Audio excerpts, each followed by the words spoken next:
Welcome to this special episode of Frequency Matters. I'm Gary LaRue of Microwave Journal, here with Dave Slack, the Director of Engineering at Times Microwave Systems. Dave, welcome. Good morning, Gary. Good to be with you today. Well, today we want to tackle the topic of hypersonics, which has become a really hot topic in the news. So give us some background on hypersonics and what all the buzz is about. Yeah, hypersonics is kind of a big deal. I guess the first thing that I would offer is just a really quick definition of terms. Sonic, for instance, is the speed of sound, and we all know supersonic. We've heard that for years, which is when an aircraft transitions and goes faster than the speed of sound. Then there's transonic, which is where portions of an aircraft might exceed the speed of sound, like a rotary wing craft, where the tips of the rotor blades might go faster than the speed of sound, but the aircraft itself is not. And then there's hypersonic, and these sonic terms are chosen because it's the point where the physics of the aerodynamics changes a little bit, and um, engineers have to change the way they do their design work. So there's below and above the sound barrier. There's some things that they have to account for, and the same thing happens at about Mach 5. It's the energy levels are high. It starts to strip electrons off the atoms. It creates plasma fields and things like that. It's a totally different environment. So that's a line of demarcation between supersonic and hypersonic. In reality, the weapon systems that have caused all the buzz will go many times faster than that. They'll go 10, 15, 20, 25 times the speed of sound. They're very fast, but for definition of terms, it all comes back to the physics. The other thing is that hypersonics aren't new. They've been around for 70 years or so. I mean, generally speaking, any ballistic missile that goes more than 400, 500 miles or so, the velocity that it takes to travel that far is going to put it into the hypersonic range. So hypersonics have been around since the end of World War II, since the mid 40s. The V2 rockets traveled at hypersonic velocities. Sputnik in 1959, the Apollo missions, the a whole range of things, the SpaceX rockets, they all go to hypersonic speeds. What those all have in common is they have a ballistic path to them, which is a parabolic arc that's all set by the force of gravity and launch velocity. The path is very predictable. You can do the math backwards and know where it came from, and you can also know where it's going to land. So it's easy to defend again, and it's easy to countermeasure because you know where it's coming from. The difference today is that these hypersonic vehicles are steerable. You can actually move at those speeds, but you can maneuver and you can evade, and you don't know exactly where it's going to hit, and you don't know exactly where it came from. And so it's a game changer. And this has been around since the 60s or 70s. It was at the leading edge of science, but it was basic science. It wasn't really practicable until the last 10 years or so. There's basically, with the weapon systems, there's three categories to them. One is the hypersonic ballistic missiles that we've talked about, where they launch them and then they just kind of they find their path back to ground. And the more modern ones are steerable somewhat. Then there's the one that's getting the most buzz these days are the hypersonic glide vehicles, where they launched them initially on that parabolic arc, on that ballistic arc, but then mid-course they can come down much lower in altitude and they can kind of glide across the atmosphere at a relatively low atmosphere at hypersonic speeds. So they're much more difficult to detect. If you're 200,000 feet, you can be seen from a long way away. If you drop down to 10,000 feet or much lower altitude, you can't detect it until it's right on you, and literally you may have minutes to react.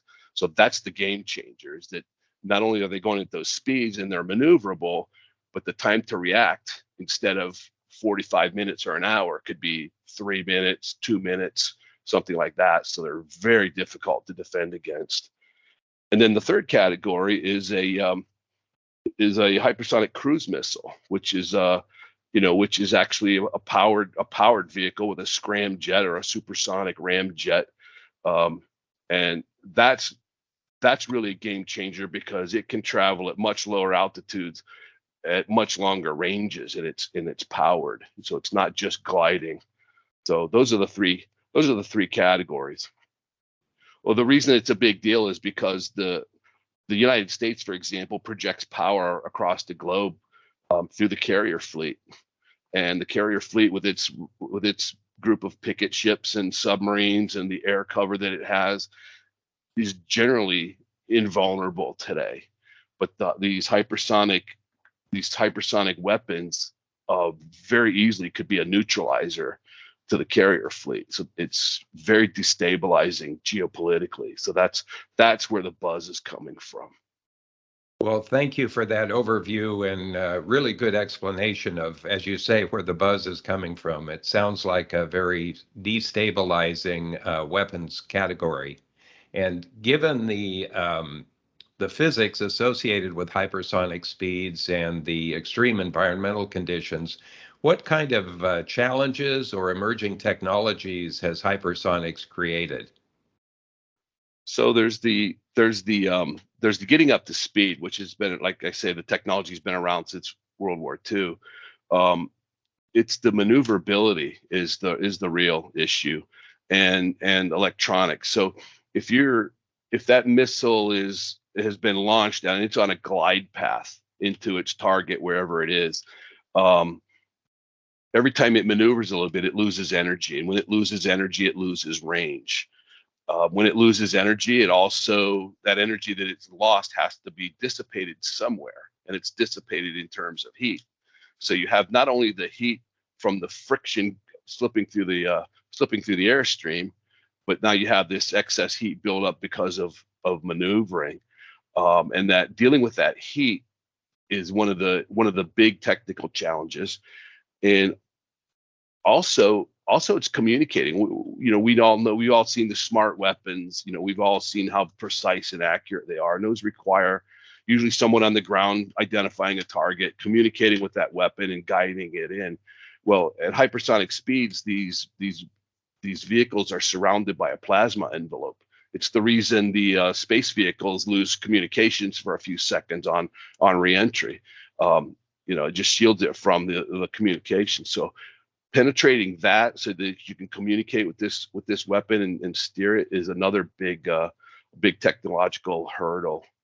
So it's driving everyone in the business to look at things that are smaller, lighter, and higher temperature. And smaller and lighter in the aerospace business has always been a given, but these higher temperatures are really pushing the technical envelope quite substantially. So extend that to RF microwave technology, and first of all, where does RF microwave play on the weapon, and also its detection and defeat? So communicating with the weapon and steering it, like I said before, is one way. Um, there's also on the drawing board the means to swarm these weapons, to put several of them in the air and have them communicate with each other in a coordinated fashion. So some sort of in-flight data link capability, which would have a microwave carrier associated with it. Uh, in my view, the big way that the RF and microwave community will participate, other than the onboard systems, are the detection and countermeasures. Um, a lot of the missile systems that are currently used, and the close-in weapon systems and things like that, are all being adapted to countermeasure to counteract hypersonic weapon systems, which means um, detecting targets. Before, if you detected a target 300 miles out, you would have 20 minutes to react. At hypersonic speeds, 300 miles, you may have 2 minutes. So a human being reacting is way too long. So it's going to be, these weapon systems will use, they're ripe for artificial intelligence type things, computing power, and also just the basic technology of radar and radar radar technology, specifically receiver sensitivity and linearity, because they tend to be they tend to be phased arrays. So the linearity across the frequency bands is important. Yeah, so that's where I think the countermeasures are really where the RF and microwave community will play. So do you have a sense of how you see the market evolving over the next few years as these, I guess today a lot of research and development turns into actual fielded programs? So about a year ago, the Chinese um, actually circumnavigated the globe and then brought a test flight down onto a target. A really remarkable event. What was concerning about it is what the Western world didn't detect it. They did not Mm. notice it until it actually hit the target. That was a bit of a Sputnik moment, if you will. That was a wake up that we've known we've been in an arms race on this for a while. The Western world has been largely passive for quite some time. They've been otherwise engaged in other parts of the world. Um, it's things like the Russians. The Russians have made some advances. The Chinese have now demonstrated real capacity. So the Russians have been at it longer. The Chinese are probably ahead technology wise. Mm. The U.S. and the Western allies are behind, but they're coming up to speed quickly. So this has become, in my view, a bit of a Manhattan Project type of thing. I know that the armed services and the government development agencies are really imploring industry to develop these weapons, to develop these components and the technology underlying these weapons at almost a Cold War innovation climate scale, very quick. So I expect that to continue. I expect to see a lot of money flooding into this space because it is the Department of Defense's number one development priority right now, and that I don't see an end to that in the next 10 years. Mm. Well, thank you, Dave, for sharing your insight with us on this important topic. It sounds like it's going to spur a lot of activity for the RF microwave industry. And we want to thank our viewers for joining us on this episode of Frequency Matters. Please watch for future episodes, whether by video or podcast. Thanks for joining us.